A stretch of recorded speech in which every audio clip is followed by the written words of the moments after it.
आज की कहानी का नाम है घमंडी शेर और मच्छर। जंगल के राजा शेर को अपनी शक्ति पर बहुत घमंड था। वो खुद को सबसे शक्तिशाली समझता था, इसलिए वो जंगल के हर जानवरों पर अपनी धौंस जमाता था। जंगल के जानवर भी क्या करते? अपने प्राण सबको प्रिय थे, इसलिए न चाहकर भी शेर के सामने झुक जाते। एक दिन दोपहर के समय शेर एक पेड़ के नीचे सोया था। वहीं एक मच्छर भी भिनभिना रहा था, जिससे शेर की नींद में खलल पड़ रहा था। वह मच्छर से बोला, ए मच्छर, देखता नहीं मैं सो रहा हूँ? भाग यहाँ से, नहीं तो तुझे मसल कर रख दूंगा। मच्छर बोला, क्षमा करे वनराज, मेरे कारण आपकी नींद खराब हुई है, किंतु आप मुझे ये बात नम्रता से भी कह सकते हैं। आखिर मैं भी इस धरती का जीव हूँ।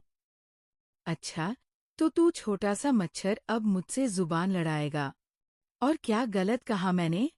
तुम मच्छर हो ही ऐसे कि कोई भी तुम्हें यूं मसल दे। मैं तो ये बार बार कहूंगा। क्या बिगाड़ लेगा तू मेरा? मच्छर को शेर की ये बात और ऐसा व्यवहार बहुत बुरा लगा।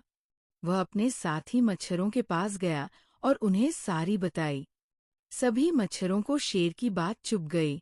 उन्होंने तय किया कि इस बारे में एक बार सब मिलकर शेर से बात करेंगे। सभी मच्छर शेर के पास पहुंचे और बोले, वनराज, हमें आपसे कुछ बात करनी है। शेर बोला, जल्दी बोलो, मुझे तुम जैसों से बात करने की फुर्सत नहीं है। मच्छर बोले, वनराज, आप होंगे बहुत शक्तिशाली, किंतु इसका अर्थ ये बिल्कुल भी नहीं है कि आप अन्य जीवों और प्राणियों का मजाक उड़ाएं और न ही उन्हें नीचा दिखाएं। तभी घमंडी शेर ने कहा, मैंने जो कहा सच कहा। मैं सबसे शक्तिशाली हूँ और मुझे कोई हरा नहीं सकता। ऐसा नहीं है। अगर आप शक्तिशाली हैं तो हम में भी इतना सामर्थ्य है कि आवश्यकता पड़ने पर हम किसी का भी सामना कर सकते हैं और उसे हरा सकते हैं। हम आपको भी हरा सकते हैं। मच्छर भी चुप न रहे। ये सुनकर शेर हंसते हुए बोला, तुम लोग मुझे हराओगे? तुम लोगों की इतनी हिम्मत कि अब मेरे सामने आकर ये बात कहो। मेरी शक्ति का अंदाजा नहीं है तुम्हें। अन्यथा ऐसा कभी नहीं कहते। अभी भी समय है, भाग जाओ यहाँ से, नहीं तो कोई नहीं बचेगा। शेर के घमंड ने मच्छरों को क्रुद्ध कर दिया। उन्होंने ठान लिया कि इस शेर को मजा चखा कर ही रहेंगे। वे सारे एकजुट हुए और शेर पर टूट पड़े। वे जगह जगह उसे काटने लगे। वह दर्द से कराह उठा। इतने सारे मच्छरों का सामना करना उसके बस के बाहर हो गया। वह दर्द से चीखता हुआ वहां से भागा, लेकिन मच्छरों ने उसका पीछा नहीं छोड़ा। वह जहां भी जाता, वे भी उसके पीछे जाते और उसे काटते। आखिरकार शेर को झुकना पड़ा।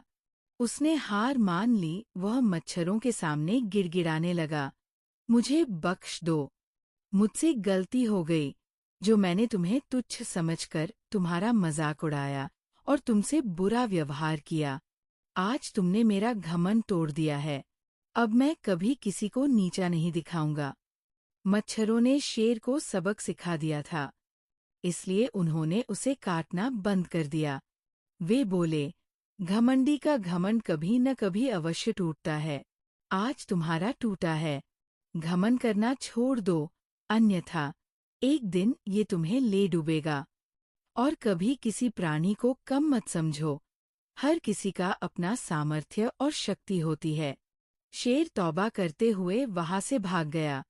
इससे हमें ये शिक्षा मिलती है कि कभी न कभी घमंडी इंसान का घमंड टूट ही जाता है।